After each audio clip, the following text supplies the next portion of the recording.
ఎవరి మాట వారిదే. అది వారికే ప్రత్యేకం. అందుకే మనిషి కనిపించకపోయినా వారి గొంతుతో ఇట్టే గుర్తుపట్టేస్తాం.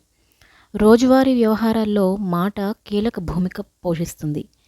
మన ఇష్టాయిష్టాలను, భావాలను దీంతోనే వెలిబుచ్చుతాం. ఉపాధ్యాయుల వంటి కొన్ని ఉద్యోగాలు, వృత్తులు ప్రధానంగా మాట మీదే ఆధారపడి ఉంటాయి. అయితే ఏదైనా తేడా వస్తే తప్ప చాలామంది దీని మీద అంత శ్రద్ధ పెట్టరు. నిజానికి దీన్ని కాపాడుకోవడం చాలా ముఖ్యం. గొంతు బొంగురుపోవటం, నొప్పి పుట్టడం, సరిగా మాట్లాడలేకపోవటం వంటివి ఎప్పుడో ఒకప్పుడు ఎదుర్కొనే ఉంటాం. కొన్నిసార్లు హఠాత్తుగా మాట పీలగా మారిపోవచ్చు. తరచూ గొంతు సవరించుకుంటూ ఉండొచ్చు. పాటలు పాడుతున్నప్పుడు పై స్వరాలు అందుకోలేకపోవచ్చు కూడా. ఇవన్నీ గొంతు సమస్యలకు సంకేతాలే.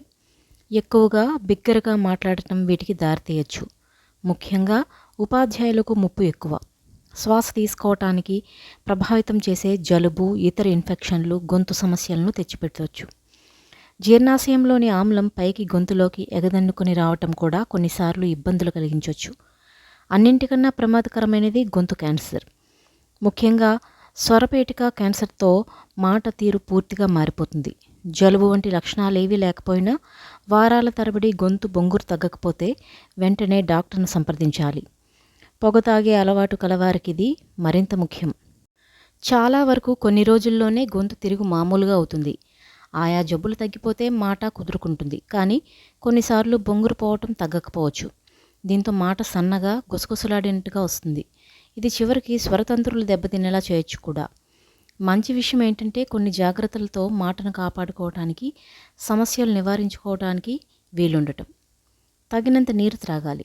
ఎక్కువగా బిగ్గరగా మాట్లాడడం వల్లనో, జలుబు మూలంగానో గొంతు బొంగిరిపోయినా, నస పెడుతున్నట్లు అనిపించినా వీలైనంత వరకు మాట్లాడకుండా చూసుకోవటం మంచిది. అలాగే తగినంత నీరు తాగాలి. ఇది స్వరతంత్రులను తడిగా ఉంచుతుంది. మాట సాఫీగా వచ్చేలా చేస్తుంది. పొగ తాగకూడదు. పొగాకు, నికోటిన్ రసాయనాలు లోపలికి పీల్చుకునే వేడి మూలంగా వాపు, ఉబ్బు తలెత్తుతాయి. నోరు, ముక్కు, గొంతు, ఊపిరితిత్తుల క్యాన్సర్కు కారణమవుతాయి. కాబట్టి సిగరెట్లు, బీడీలు, చుట్టలు తాగడం, పొగాకు నమలడం మానేయాలి. ఇవి ఆరోగ్యానికి చాలా హానికరం. మద్యంతో జాగ్రత్త. మద్యం జోలికి వెళ్ళకూడదు. ఒకవేళ అలవాటుంటే పరిమితం చేసుకోవాలి.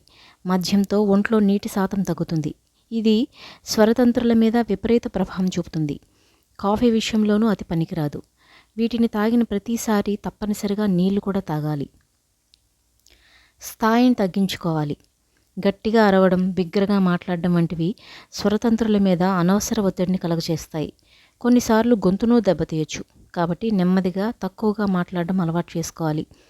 గట్టిగా మాట్లాడాల్సిన పరిస్థితుల్లో ముందు కాస్త గొంతు పెంచి నెమ్మదిగా స్థాయి తగ్గించుకుంటూ రావాలి. ముందుగా సన్నద్ధమవ్వాలి. పాఠాలు చెప్పటం, ఉపన్యాసాలు ఇవ్వటం, పాటలు పాడటం వంటివి చేయటానికి ముందు మెడ, భుజాలను సాగదీసే వ్యాయామాలను చేయాలి. కాసేపు కూనిరాగం తీయటము మంచిదే. వేర్వేరు అచ్చులను పలుకుతూ కింది, పై స్థాయి స్వరాలను సాధన చేయాలి. ఛాతీ మంట తగ్గించుకోవాలి. గొంతులోకి ఆమ్లం ఎగదన్నుకు రావటం వల్ల ఛాతీ మంటతో బాధపడేవారు నిపుణులను కలిసి తగు వైద్యం చేయించుకోవాలి. మాటిమాటికి సవరించుకోకూడదు. జలుబు, అలర్జీ వంటివి వచ్చినప్పుడు తరచూ గొంతు సవరించుకోకూడదు. గట్టిగా దగ్గకూడదు. కొద్ది కొద్దిగా నీరు త్రాగాలి. కావాలంటే దగ్గు తగ్గించే బిళ్ళలు చప్పరించాలి. విశ్రాంతి ఇవ్వాలి. గట్టిగా ఎక్కువసేపు మాట్లాడినప్పుడు ఆ రోజుకు గొంతుకు కాస్త విశ్రాంతి ఇవ్వడం మంచిది. దీంతో గొంతు బొంగురుపోవడం తగ్గుతుంది.